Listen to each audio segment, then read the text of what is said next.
right, second episode of the four-part series of the four tiers of gut dysfunction and gut health. So the second tier today we're going to talk about is leaky gut and low enzyme production.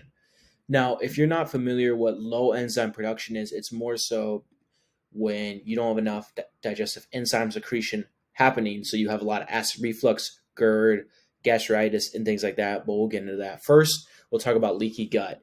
So the second tier of gut dysfunction is leaky gut. And essentially, leaky gut is when your gut lining, which is right here, okay, your gut lining becomes permeable, meaning it starts to split through. Okay, so your gut lining starts to split. And now what happens is that bad bacteria, pathogens, and things like that go into your bloodstream, which then causes an immunological response that drives up inflammation within the body. Okay, so the gut lining is pretty much a protective layer between the outside of your body and then the inside. So it's, making sure that, all the negative things that we, see in our environment is getting, away that we don't need, and then, keep it in what we want. Super simple terms. So essentially, the gut has junctions. The gut lining has junctions, meaning it's almost like little zippers that keep it tight. And those are technically, those zippers are pulled in by something called zonulin.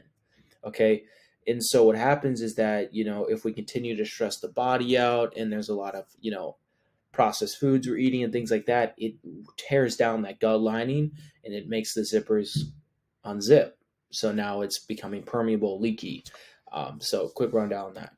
So what are some of the symptoms of leaky gut? Well, there's a few that are pretty common, like obviously bloating, constipation, acid reflux, and things like that. But some other ones is brain fog because of the fatigue from the inflammation flowing into the brain, called neuroinflammation. Joint stiffness, malabsorption, fatigue, food sensitivities and food allergens, food cravings, acne rashes, okay, and nutritional deficiencies. Okay. And if you're watching this on YouTube, you'll see that there's a display here about, so this is what like a normal gut will look like. There's tight junctions here, okay, protecting it from the pathogens, the negative bacteria from going to the bloodstream. But then when there's a leaky gut, which can, occur from many different things, which we're about to get into, it causes, transcellular inflammation within the bloodstream, which I see this a lot. So in my everyday clients that I work with, a lot of times they are experiencing leaky gut, and it's just from the lifestyle they're living. So let's talk about what causes a leaky gut. Okay, so chronic inflammation. So it can come from under-eating, over-exercising. Okay, so think about the gut lining like a muscle. So if you continue to stress out, or if there's tons of inflammation from different medications, from so much, antibiotic use, or from anything like that, it tears down the gut lining muscle. Okay, now it becomes permeable and becomes leaky, like we just talked about. If there's an infection or dysbiosis, so if you're dealing with like SIBO, like small intestinal bacteria overgrowth, or if you have an IBS label, now that can cause a leaky gut because now there's an overgrowth of bacteria, which then can impair the gut lining. The third is the medication. So what I mean by that, if you're, using chronic use of NSAIDs, which is like Tylenol or ibuprofen, that can tear down the gut lining. Hormonal birth control can do that. Steroids, antibiotics, like I was saying, and that as well. Food poisoning as well. Impaired digestion, low stomach acid, pancreatic enzyme, bile salts, which we're actually going to get into today. But if you don't have enough, so essentially your stomach acid, which I'll talk about, is actually like your first line of defense for your gut. And so if you have low stomach acid, which is majority of Americans actually, they have something called hypochlorhydria, then they don't have stomach acid to protect their gut layer. And so when that happens, obviously it tears down the gut lining. Nutrient deficiencies. Your gut lining thrives off specific nutrients to help you with its pretty much integrity. Okay, stress and trauma, obviously, alcohol, environmental toxins, poor diet with low fiber and prebiotic intake, food sensitivities such as gluten can weaken the tight junctions. Okay, so there's many ties here. So a lot of clients that I'm working with, they deal with an autoimmune issue, but it can stem from a leaky gut. Okay, so there's strong evidence linking celiac disease and Crohn's disease to increase intestinal permeability. Okay, which can lead to all types of symptoms like fatigue, low energy levels, cardiovascular issues, and all of that. So leaky gut and autoimmunity, it's there. Leaky gut can be a root cause to autoimmune issues. Chronic stress and leaky gut, okay? So just like during, stress can obviously impair all other systems in our body, but when it happens is during the gut, it reduces the blood flow to the GI tract, which that restriction can also throw off your digestive enzyme secretion, leading you to have less enzymes for you to digest and assimilate food, which then will cause issues down the road as well. It also can weaken the immune system, which also plays a role with autoimmune from the side before. So what happens is that when the gut lining becomes impaired, the immune system takes a hit. And what happens is obviously then they reduce secretory IgAs, which then compromises the gut's lining. All right, so for testing for leaky gut, there isn't that much testing to be done, but the biggest thing is like back what I told you about zonulin earlier, as it being the protein that ties the junctions together. You can get that tested on a GI map, okay? So you can test your levels for zonulin. So for this client that I had, he had high levels of zonulin, meaning indicated that he had some permeability, so he had some leaky gut going on. We tightened it, and he's doing so much better. His actually testosterone increased, which is awesome, and we didn't have to take any testosterone supplement or replacement therapy, which has been amazing. So, see, like just things like that can be the root cause of poor hormone function. Okay, so how do we support leaky gut? So first, we want to have an elimination diet. So if we're having diets filled with gluten, wheat, soy, corn, or dairy, that can irritate the gut lining. Now, I'm not saying for you for forever to get rid of those foods, but just for the time being, eliminate those foods because they can cause inflammatory response. We want to follow anti-inflammatory diet. Now, as stated from before, with a prebiotic, probiotic food, that helps feed the gut bacteria, helps strengthen the cells and microbiota. So what we want to do is follow anti-inflammatory diet filled with whole foods and the right amount of macronutrients and micronutrients. Obviously, remove food problems associated with leaky gut. Okay, so preservatives, diet emulsifiers, different types of artificial sweeteners, because all these alter the microbiome. It disturbs the gut. Okay, alcohol definitely just destroys the gut.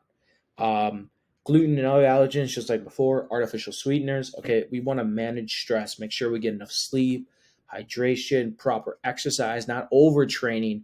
Okay, not overstressing emotionally at work or anything like that. Okay, taking times for ourselves. Doing lymph massages for the lymphatic system definitely helps support leaky gut. Hot and cold therapy, so a cold plunge, sauna, alternating, or just getting one or the other, and definitely helps with fixing leaky gut because it is recovering the gut lining. And then treating for any bacterial overgrowth if needed. So these are some supplements I like to suggest for my clients. Glutagenics and these supplements are from Vital Medical, which is Nutrition Dynamic, and I have a code for that, code Reyes, my last name, all caps. And so Glutagenics is a blend that has, glutamine in it and aloe vera juice that helps soothe the gut lining and repair the gut. Very helpful supplement. Tummy Rescue is zinc carnosine, which there's plenty of data done on that for helping strengthen the gut. Saccharomyces B does that as well. And then also Mucosa Repair has secretory IgAs in it to help repair the immune system within the GI tract. All right, now let's get to the second topic, and that's digestive insufficiency. So this is going into people that struggle with acid reflux, GERD, heartburn, especially after the meals.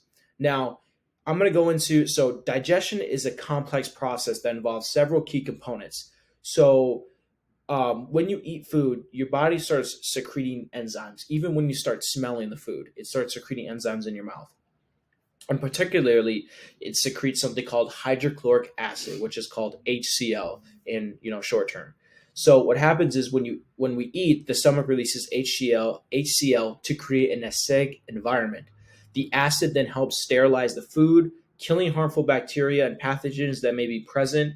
Okay, and then also activates pepsin to break down protein. Okay, so kind of going through here. And then just there's different enzymes that your body uses to break down a carbohydrate, a fat, or a protein. Okay, so lipase, pepsin, like I just said, and then amylase. So hypochlorhydria pretty much means you have low stomach acid. Now, when you go to the doctor and you're saying you have acid reflux and things like that, they're telling you that you have high stomach acid. Well, it's actually the opposite, okay? Hypochlorhydria, also known as low stomach acid, is a condition characterized by a decrease in the production of hydrochloric acid in the stomach. So some symptoms is fullness after meals, acid reflux, GERD. Okay, contrary to common misconceptions, low stomach acid can contribute to acid reflux. When there isn't enough HCl, food may not be properly digested in the stomach, causing undigested food particles to flow back into the esophagus, resulting in heartburn and reflux symptoms. Also, bloating. Inadequate HCl can disrupt the digestive process, leading to the accumulation of gas in the stomach and intestines, which can cause bloating and discomfort. So acid reflux abroad. So there's estimate that 60 million Americans experience acid reflux at least once per month, and over 15 million Americans experience acid reflux symptoms daily. For many years, doctors have prescribed medications for acid reflux like proton pump inhibitors, okay, like omeprazole, Priliazac, which is the drug name for it, okay, or H2 receptor blockers like Pepcid that lowers stomach acid. Okay, so assuming acid reflux is caused by high stomach acid. So they assume that acid reflux is caused by high stomach acid, but majority of the time it's caused from too low of stomach acid. So obviously, while these medications definitely provide relief, they have serious long-term side effects and can be a root cause to a development of something called SIBO, which in the clinical medical setting, like Western medicine setting, you actually don't get diagnosed SIBO. They'll just say that you have IBS from the chronic use of PPIs, which is unfortunate because the root cause of what's going on now is that you have SIBO. Okay, so over 90% of acid reflux cases stem from low stomach acid, hypochlorhydria. Okay, so when stomach acid is insufficient, it obviously impairs digestion, assimilation, so people get nutrient deficient and all of that. So little breakdown here, visual. Stomach acid then comes back up. You get the acid reflux, heartburn. Okay, so what causes hypochlorhydria? Low stomach acid, acid reflux, GERD, all of that, heartburn. So overuse of antibiotics can disrupt the microbiome, causing a shift in the microbiota, which then obviously impairs digestion, digestion secretion, all that. H. pylori infection, which is a big sleeper. Now, most clients that don't feel well, even just taking digestive enzymes, majority of them have actually H. pylori, which is a bacteria overgrowth. So what we have to do is eradicate the H. pylori first, and then start working on bringing those enzymes back. A thing is that if you have acid reflux and GERD, and you start taking digestive enzymes, and you still don't feel better, that is a sign that you might have H. pylori. Okay, chronic stress, poor diet, eating too quickly on the go.